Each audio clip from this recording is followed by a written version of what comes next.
As a teenager, I never gave myself a chance of becoming wealthy young. Wealth plus youth was an equation that didn't compute simply because I didn't have physical capabilities. Common roads to wealth for the young are competitive and require talent. Become an actor, a musician, an entertainer, or an athlete. All roads that had a big "road closed" sign that laughed. So early in life, I conceded. I gave up on my dreams. Get rich slow made it abundantly clear. Go to school, get a job, settle for less, sacrifice, be miserly, quit dreaming about financial freedom, mountainside homes, and exotic cars. But I still dreamed. It's what teenage boys do. For me, it was all about the cars, specifically the Lamborghini Countach, the 90 seconds that changed my life. I grew up in Chicago and was a porky kid with few friends. I wasn't interested in teenage girls or sports, but lying around in a beanbag, stuffing my face with donuts while watching Tom and Jerry reruns. Parental supervision was absent. Mom divorced Dad years earlier, which left my older siblings and me to be raised by a single mother. Mom didn't have a college education or a career unless a deep frying job at Kentucky Fried Chicken qualified. That left me to my own indulgences, usually consumption of sweets and the latest episode of the A-Team. My exertions were epitomized by a long, broken broomstick. I used it as the TV's remote control since the real one was broken and I was too lazy to move. When I did move, the local ice cream shop was often my target. A sugary delight was a motive I could count on. That day was like any other day. I sought ice cream. I plotted the flavor of my next indulgence and I headed toward the ice cream parlor. When I arrived, there it was.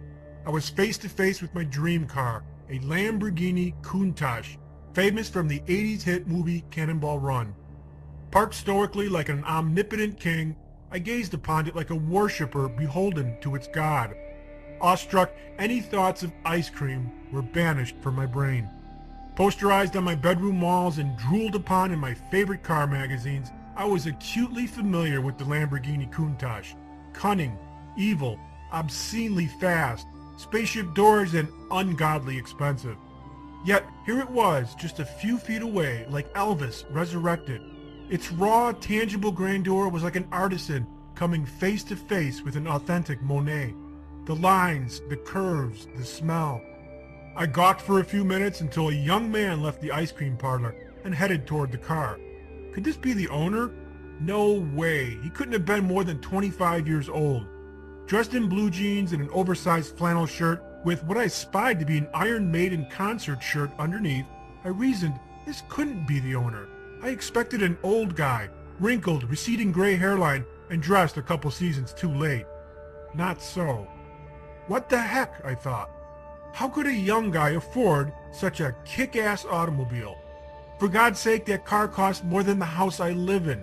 It's got to be a lottery winner, I speculated. Or maybe some rich kid who inherited the family fortune. No, it's a pro athlete. Yes, that's it, I concluded. Suddenly, a daring thought invaded my head. Why don't you ask the guy what he does for a living? Could I? I stood on the sidewalk, dumbfounded, while I negotiated with myself. Emboldened and overcome with adrenaline, I found my legs moving toward the car as if my brain weren't agreeable. In the back of my mind, my brother taunted, "Danger, Will Robinson, danger!" Sensing my approach, the owner concealed his trepidation with a forced smile and opened his door. Whoa! The car's door flung up into the sky, vertically, as opposed to swinging out sideways like a normal car. It threw me off what little game I had, and I tried to maintain my composure as if cars with futuristic doors were standard fare. What couldn't have been more than 20 words seemed like a novel. My opportunity was here, and I snatched it. Excuse me, sir?" I nervously muttered, hoping he wouldn't ignore me. "May I ask what you do for a living?" Relieved that I wasn't a teenage derelict, the owner kindly responded, "I'm an inventor." Perplexed that his answer didn't match my preconception, my prepared follow-up questions were nullified, paralyzing my next move. I stood there frozen like the ice cream I had sought minutes earlier. Sensing the opportunity for escape, the young Lamborghini owner took the driver's seat, closed his door, and started the engine. The loud roar of the exhaust swept through the parking lot, alerting all life forms to the Lamborghini's formidable presence. Whether I liked it or not, the conversation was over. Knowing it might be years before such a sight would happen again, I took mental inventory of the automotive unicorn before me. I was left awakened as a neural pathway suddenly smacked open in my brain. So what changed that day? I was exposed to the fast lane in a new truth. As for the sweets that I pursued that day, I never made it into the store. I turned around and went home with a new reality. I wasn't athletic, I couldn't sing, and I couldn't act, but I could get rich without fame or without physical talent. From that point forward, things changed. The Lamborghini encounter lasted 90 seconds, but transcended a lifetime of new beliefs, directions, and choices. I decided that I would someday own a Lamborghini, and I would do it while I was young. I was unwilling to wait until my next encounter, or my next chance experience, and my next poster. I wanted it for myself. Yes, I retired the broomstick, and I got off my fat ass. After the Lamborghini encounter, I made a conscious effort to study young millionaires who weren't famous or physically talented. But I wasn't interested in all millionaires, just those who lived a rich, extravagant lifestyle. This examination led me to study a limited, obscure group of people, a small subset of famous millionaires who met these criteria. Number one, they were living a rich lifestyle or were capable of such. I wasn't interested in hearing from frugal millionaires who lived next door in the middle class. Number two, they had to be relatively young, under 35, or they had to have acquired wealth fast. I wasn't interested in people who spent 40 years of their life jobbing and penny pinching their way to millions. I wanted to be rich young, not old. Number three, they had to be self-made. I was broke. Silver spoon winners of the Lucky Sperm Club were not invited into my lab. Number four, their riches couldn't be from fame, physical talent, playing pro ball, acting, singing, or entertaining. I sought millionaires who would have started like me, an average guy without any special skill or talent who somehow made it big. Through high school and college, I religiously studied this millionaire divergence. I read magazines, books, newspapers, and I watched documentaries of successful businessmen. Anything that provided insight into this small subset of millionaires, I absorbed it. Unfortunately, this zest to uncover the secret to fast wealth led me to many disappointments. I was a late-night infomercial marketer's dream come true, gullible, willing, and armed with a credit card. I bought into countless opportunities, from one classified ad to the Asian real estate mogul and his sexy bikini-clad yacht vixens. None of them delivered wealth, and despite the slick commercials and their claims, the large-breasted models never materialized. As I fed my appetite for knowledge and endured one odd job after another, my research uncovered some remarkable common denominators. I was confident I had uncovered all the components to the millionaire fast lane and fameless wealth. I was determined to become rich young, and the journey would begin after college graduation. Little did I know what lay ahead, the roadblocks, the detours, and the mistakes. I graduated from Northern Illinois University with 2 business degrees. College was a 5-year prenatal employee brainwashing with graduation as the overrated climax.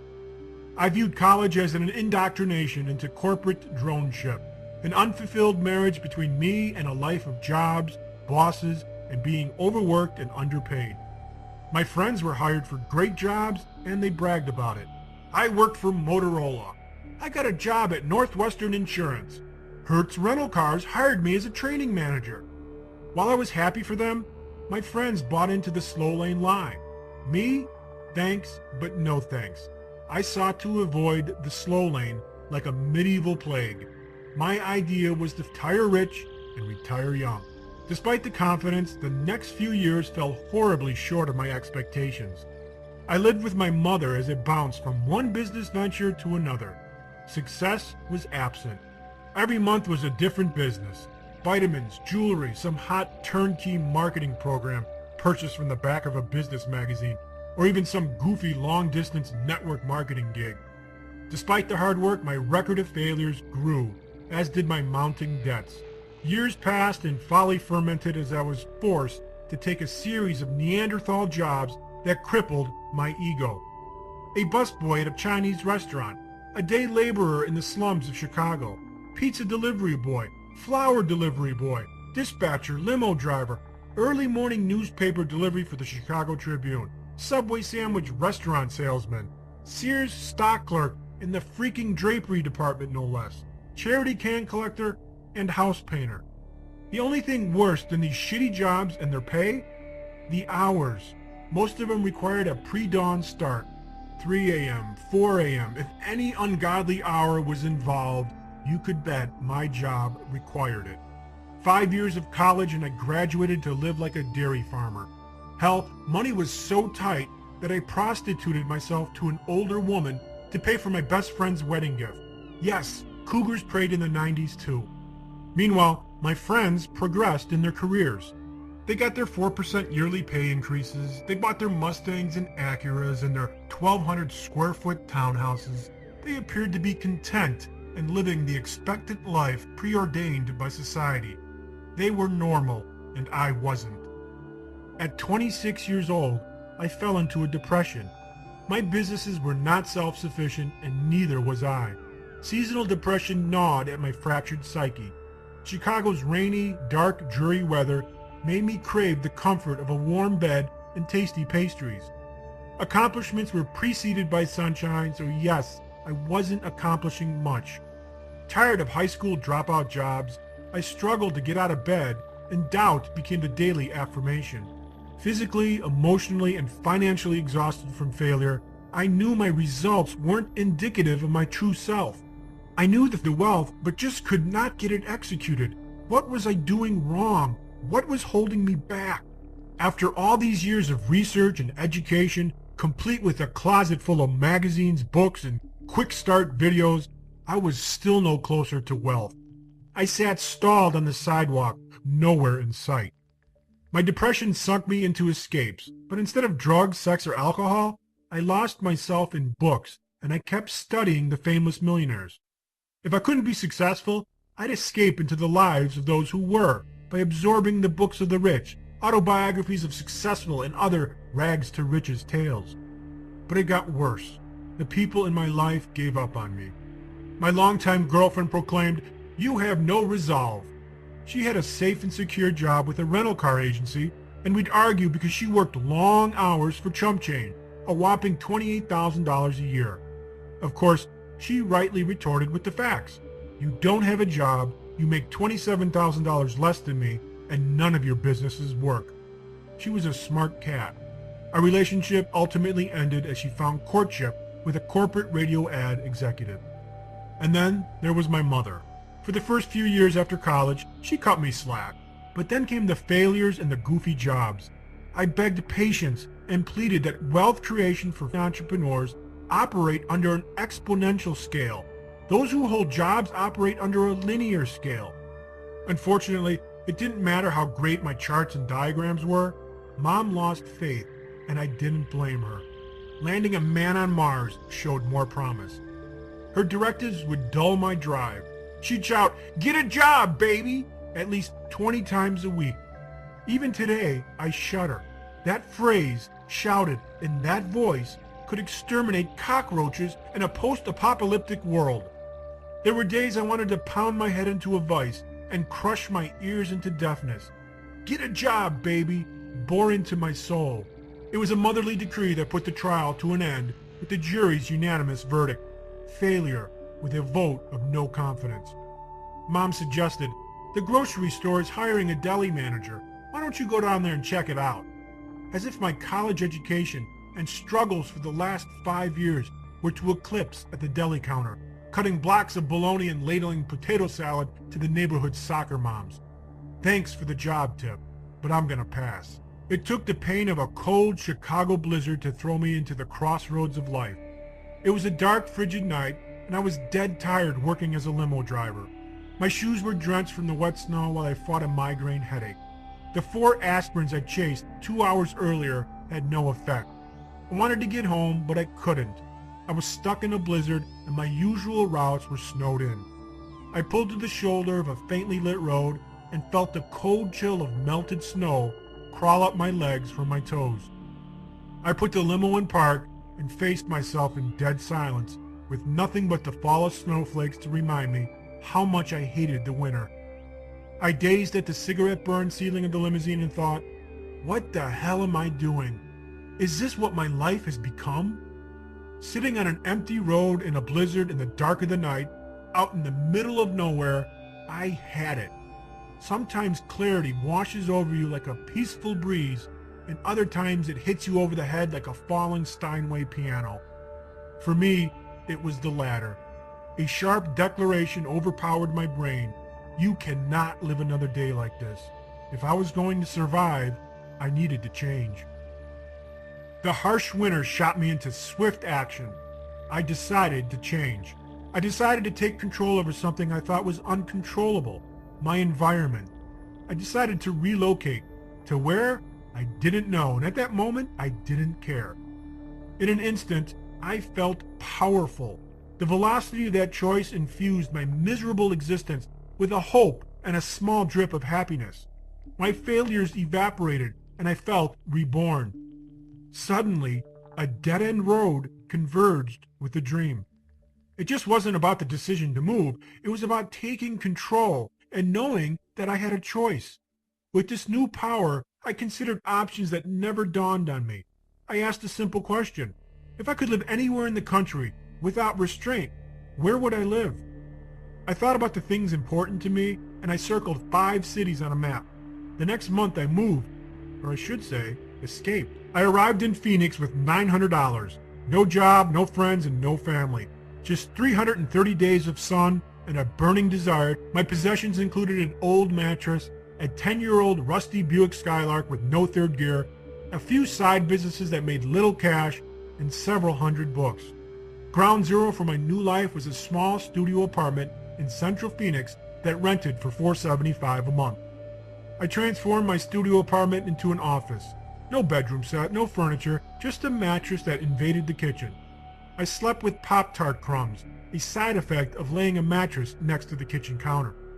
I lived poor and without security, but I felt rich. I was in control of my life.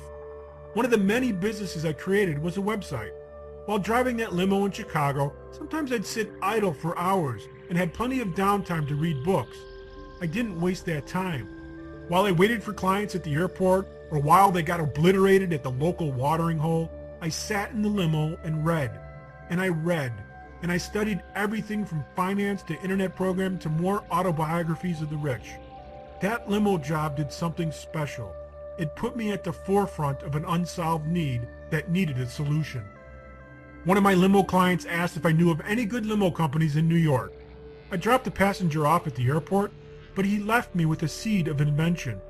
If I lived in Chicago and I needed a limo in New York, where would I go to find it? I didn't have a New York Yellow Pages handy, and surely no one outside of New York did either. Faced with this question, I concluded that other travelers would have the same challenge. So, I built a website that would naturally solve this problem. Now, the internet has no geographical limits, so this venture traveled to Phoenix with me well. But like my prior businesses, it didn't make a lot of money. However, now it was different. I was naked in a strange town with no money, no job, and no safety net. I had to focus. I aggressively marketed my website. I sent out emails, cold called, mailed letters. I learned search engine optimization, or SEO. Because I couldn't afford books, I visited the Phoenix Library daily and studied internet programming languages. I improved my website and learned about graphics and copywriting. Anything that could help me, I consumed. And then one day I had a breakthrough. I received a call from a company in Kansas that raved about my website service, and they wanted me to design their website. While my focus wasn't web design, I obliged for a price of $400. They thought the price was a steal, and within 24 hours, I had built the company its website. I was ecstatic. In 24 hours, I had most of the rent payment. Then coincidentally, not 24 hours later, I received another call from a company in New York asking for the same thing, a new website.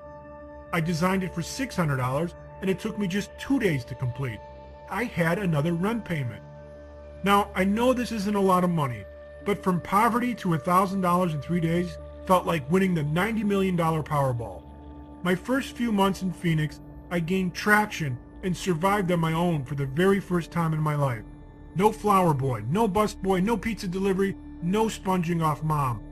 I was purely self-employed. It was a momentous acceleration, a wind at my back that foreshadowed a directional change into a new universe of wealth generation. But something still wasn't right. Something was missing, and I knew it. Most of my income was attached to my website designs and not my website advertising business. My income was tied to my time, the construction of websites. More website jobs meant more time spent, and if I didn't work, my income would stop. In other words, my time was being sold off for money.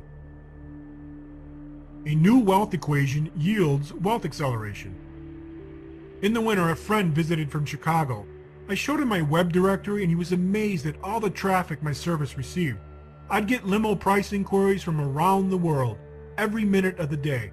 How much for a limo from Chicago to Park Ridge? How much from JFK to Manhattan?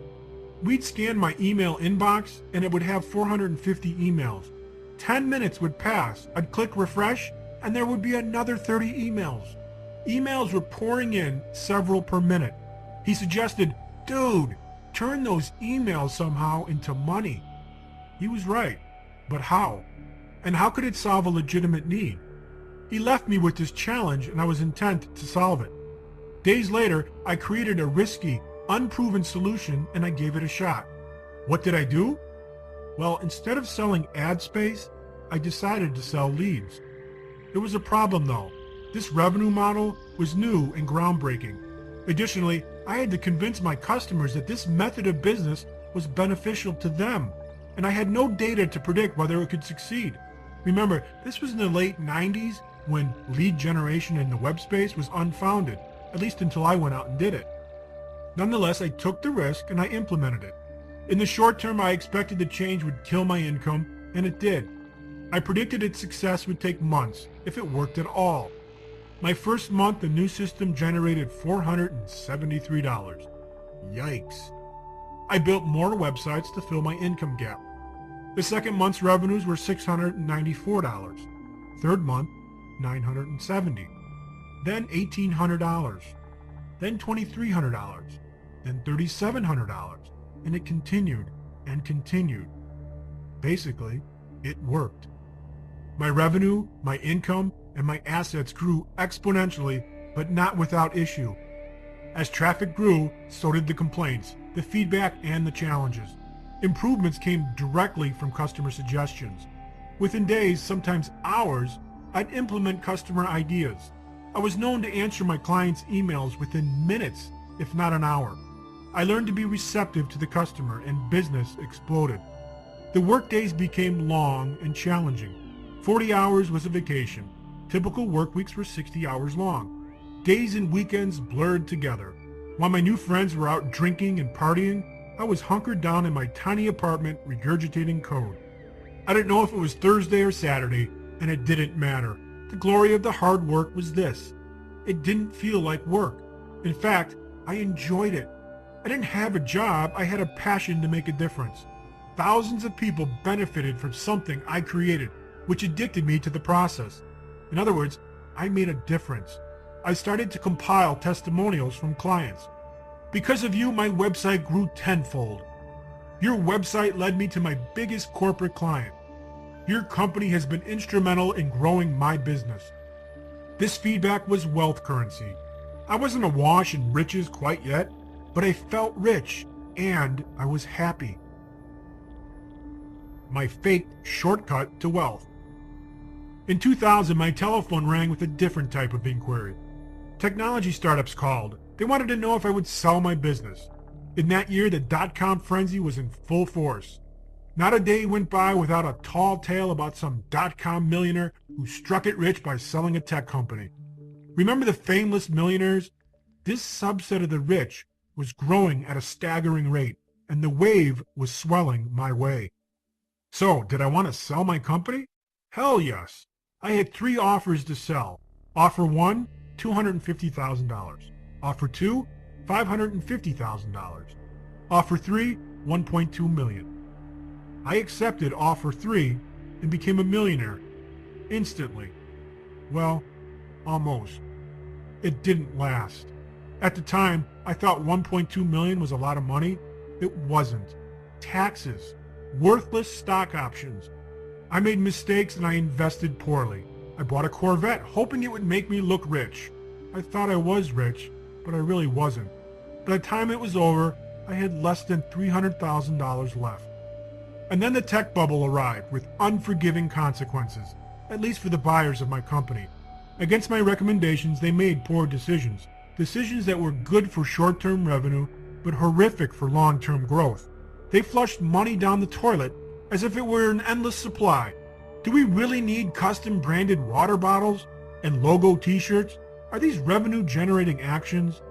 Decisions were made slowly and by committee. Customers were ignored. Incredibly, most of the company's executive management had Ivy League MBAs, proof that business logic doesn't come with expensive initials after your name. Despite having $12 million in venture capital to buoy the storm, my website started to slowly die. A few months later, near the cliff of bankruptcy, it was voted that my website would be dissolved, even though it was still profitable. Tech buyers dried up and stocks were in the tank. Everybody was on life support, including them.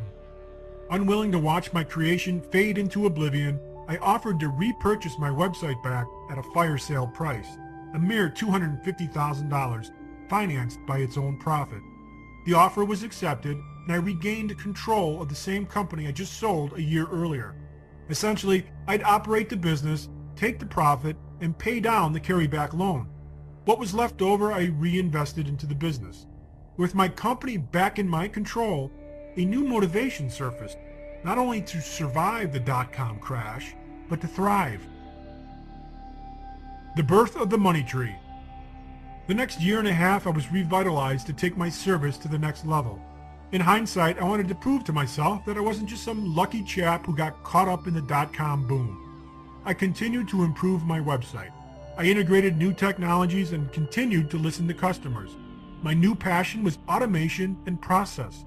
As I streamlined my processes and systems, a slow and steady transformation took place. I worked less and less. Suddenly, I worked an hour a day instead of 10, and yet the money rolled in. I'd go to Vegas on a gambling spree. The money rolled in. I'd be sick for 4 days. The money rolled in. I'd day trade for a month. The money rolled in. I'd take a month off. The money rolled in. This is when I realized what I achieved. This was the fast lane. I built myself a real, living, fruit-bearing money tree. It was a flourishing money tree that made money 24 hours a day, 7 days a week, and it didn't require my life for the trade. It required a few hours a month of water and sunshine, which I happily provided. Outside of routine attention, this money tree grew, produced fruit, and gave me the freedom to do whatever I wanted. For the next few years, I lived a life of laziness and gluttony. Sure, I worked a few hours a month, but mostly I worked out, I traveled, I played video games, I bought and raced a few fast cars, entertained myself with dating websites, went gambling several times a year. I was free because I had a money tree that surrogated for my time and yielded a bountiful monthly harvest. Since reclaiming my business, it has grown meteorically. Some months I'd profit more than $200,000. Yes, profit. A bad month was $100,000. I earned in 2 weeks what most people earn in an entire year. Wealth poured in, and I was flying low on the radar. No fame. So let me ask you this. If you earned $200,000 every month, how would your life change? What would you drive? Where would you live? What vacations would you take? What schools would your kids attend? Would debt be a noose around your neck? How fast would you become a millionaire? 4 months or 40 years? And would grabbing a $6 coffee at Starbucks be an issue? You see, when you generate this kind of income, millionaire status happens quickly. I was a multimillionaire by age 33. If I hadn't sold my business initially, I probably would have gotten there a little bit faster. But when you're eating cardboard noodles and someone comes around and passes $1.2 million in your face, not many would say, I'll pass. I purchased my first Lamborghini and completed the dream prophecy birthed in my teens. Today, that same question I asked so many years ago, is now hurled my way almost weekly. And now I have an answer that I can give, and an answer I would have dreamed of hearing. In 2007, I decided to sell my company again. It was time to retire and think about my wildest dreams. However, this time I entertained a variety of offers, ranging from $3.3 million to $7.9 million. After making millions over and over in a few short years, I accepted one of the full cash offers and repeated the process, but this time in just 10 minutes. That's how long it took to cash the 6 checks that amounted to millions. Thank you for watching. Please like, subscribe to our channel.